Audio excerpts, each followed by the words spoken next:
როგორ უნდა დასაქმდნენ დევნილები და როგორ უნდა ჩაართონ ისინი სოფლის მეურნეობის პროგრამებში. კობა სუბელიანის უწყებაში დღეს იძულებით გადაადგილებულთა საქმიანობის ხელშეწყობაზე საუბრობდნენ.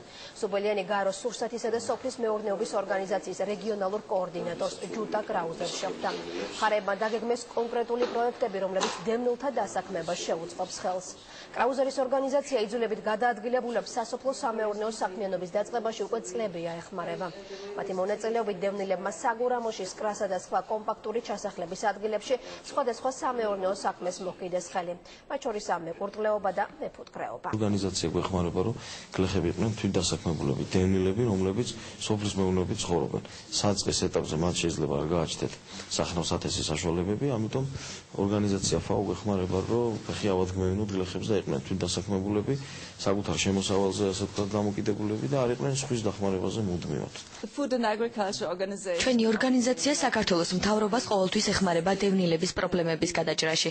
ამჟამად ჩვენი მიზანია დევნილთა სასოფლო სამეურნეო საქმიანობაში ჩართვა, მეცხოველეობისა და მეფრინველეობის განვითარება, რაც ხელს შეუწყობს დევნილების თვითდასაქმებას.